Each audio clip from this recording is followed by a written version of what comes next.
This is the remoisturizing routine that finally grew my hair past ear length to almost 14 inches now. Because apart from wash days, another time when we experience a lot of breakage and it seems like our hair is never growing is when we are remoisturizing our hair in between wash days, okay, when we are manipulating our hair in between wash days.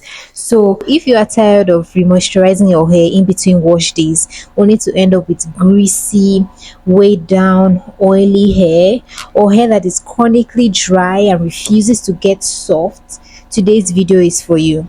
I'm going to be addressing the tools I use, the products I use, the techniques, and honestly, the techniques is the most important part of today's video. But there's also a critical hack that I'll get into at the end of today's video, because that hack will save you time, product, and make sure that your hair is soft, healthy, and shiny when remoisturizing your hair in between wash days. Okay, the tools that I'm using is my fingers primarily, but you can also use a brush or a comb. I recommend that you use your fingers first, and honestly I only use my fingers throughout today's video because I do not recommend that you use a brush every single time you are handling your hair, especially if you have fine natural hair. Okay, so the products that I'm using is a leave-in conditioner. This is Tresemme. I'm using this Tresemme conditioner and I just added a bit of water and I put it into my spray bottle with some oil. Okay, that is all that I'm using as my leave-in conditioner. Now I recommend that whatever leave-in conditioner you're using has silicones in it. Okay, it has ingredients that are conditioning that would give you sleep. There is a person that I did a hair consultation for recently, and if you want to know more about that, I am running a free consultation for anyone who wants to grow longer hair in 2026. The consultation only lasts for the month of April, and it is going to be a personalized and specialized consultation that will be sent directly to your email with product recommendations, with helping you find out what kind of porosity your hair is, the hair struggles that you have, every single thing that you want to know about your hair you can ask. Okay, but that free consultation, right, someone told me about a conditioner that she was using and yet her hair felt dry, and it is because the conditioner has a lot of coconut oil in it.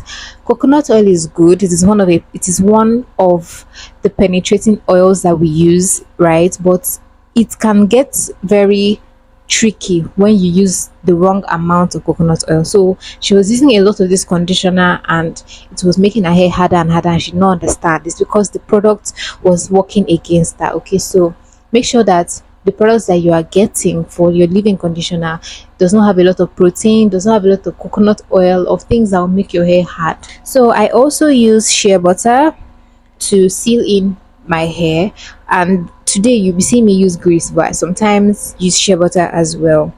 So the technique that I use is very simple. So the first thing is to finger detangle. Once I take down a braid, I finger detangle, I go through my scalp, I examine my scalp, I sometimes use creams on my scalp. Okay, and yeah, I just make sure to really give myself the scalp massage as I'm doing this whole thing, and then I spray the leave-in conditioner on the length of my hair, finger detangle, being gentle and really using my hands to make sure that the product is evenly distributed, since I am not using a brush or a comb.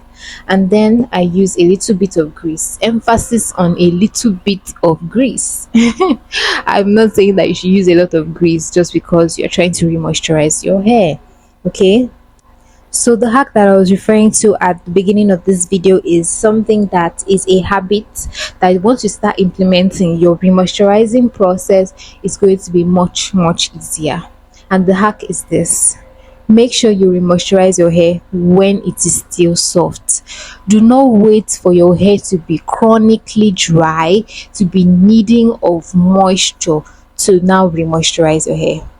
Make sure to remoisturize your hair once a week at most. Okay, because if you stay in a humid place like Nigeria, or in a very drying place where the winds are cold and dry like Canada or Australia during the winter seasons, right, your hair will not be able to cope if you go weeks, a week plus, without remoisturizing your hair. So make sure you remoisturize your hair when it is still soft. That is the simple hack to making sure that your remoisturizing process goes easier. You use less products, it takes you less time, it is less overwhelming for you. Okay, so yeah, that is it for today's video. I hope you enjoyed today's video, learning how to remoisturize your hair without stress, without a lot of anxiety, because I'm someone who doesn't like for my hair to stress me out. I am not my hair.